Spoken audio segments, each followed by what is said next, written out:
Assalamualaikum. Keluar ya. Anjir nggak nampak Ustaz. Oke, sini. Kayak gini kita. Assalamualaikum warahmatullahi wabarakatuh.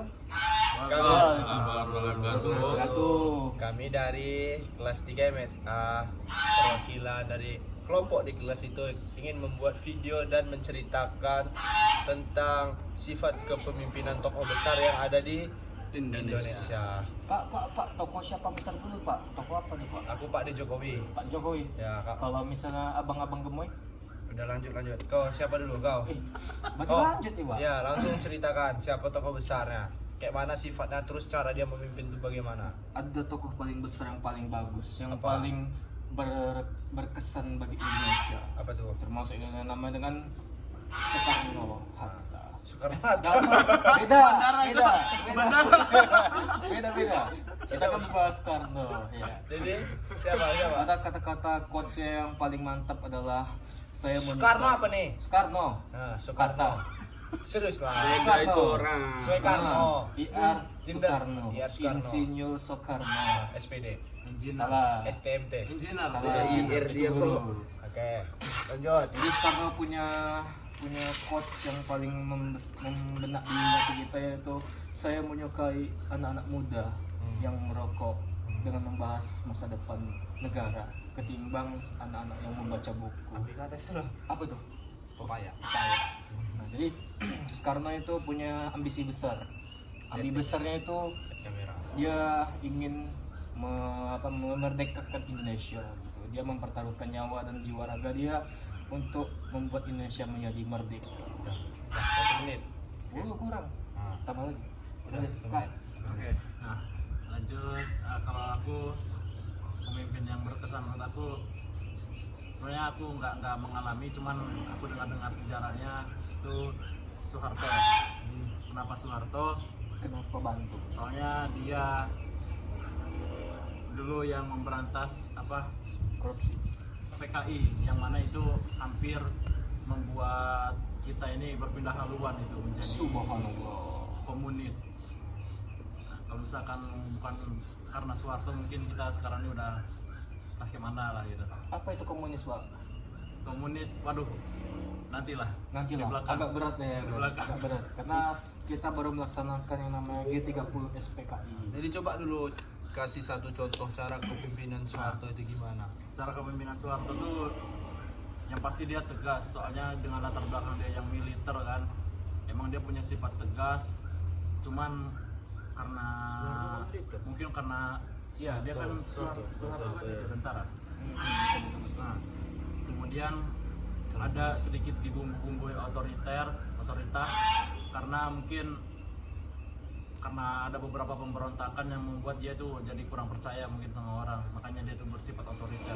Tapi kenapa orang-orang dulu tuh kayak sangat pengen kali kayak Soeharto menjadi pemimpin di era sekarang? Mungkin karena ketegasan sama itulah apa namanya tuh, itulah namanya. Itulah namanya. Lanjut.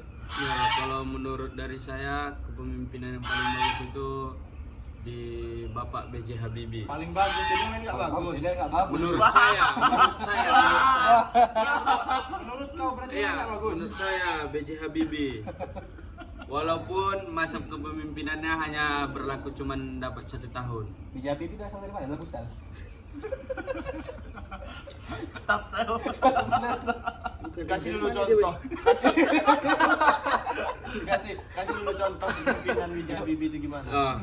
Di kepemimpinan B.J. Habibie dalam waktu yang singkat, udah hilang pula nih. Nanti cut ya. Nggak ada kan? Kita podcast ini, podcast. Lagi nyari. Iya, lagi nyari. Bentar Pak. Masih di Habibie dari Tapsel. Di masa kepemimpinannya ia bisa menangani krisis ekonomi yang terlanda pada tahun 1998. Menangani apa lagi?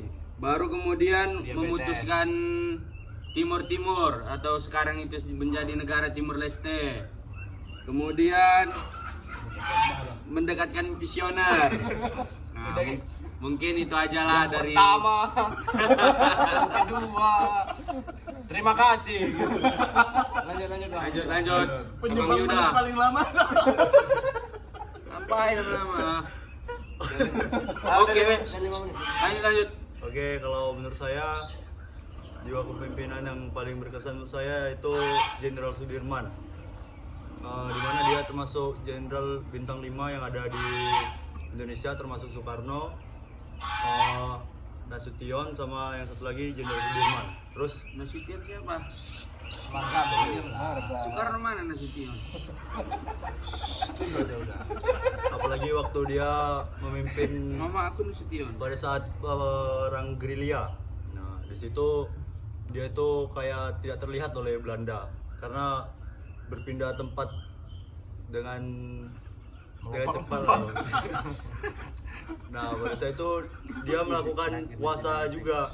Jadi di dalam sikap agamanya, terus sikap pemimpinannya patut dicontoh oleh kita semua. Kepemimpinan. Oke. Ada nggak pahlawan dari Duri emang ya?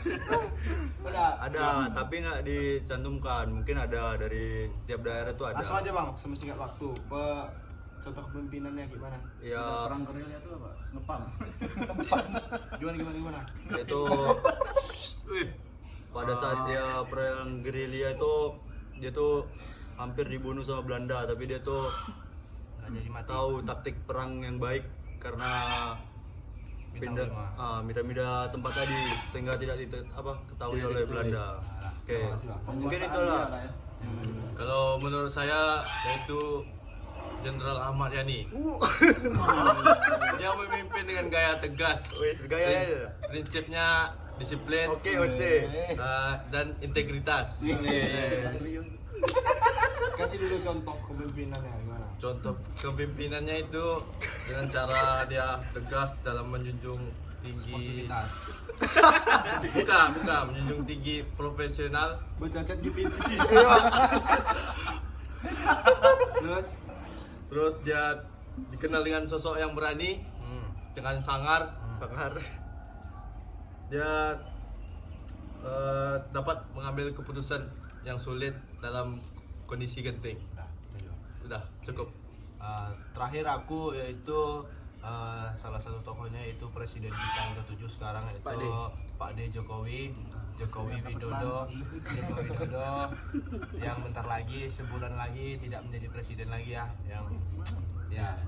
dia itu gimana ya, dia itu seorang yang rendah hati, walaupun banyak yang menghujat dia, mencaci maki, tetapi dia tetap sabar. Amin. Kan? Tunggu saja, sabar ya gitu dia kan. Nah, Ya nggak tahu. nggak tahu tanya saya. Woi, masuk penjara nih tapi itu. Kan kita memuji Pak Jokowi.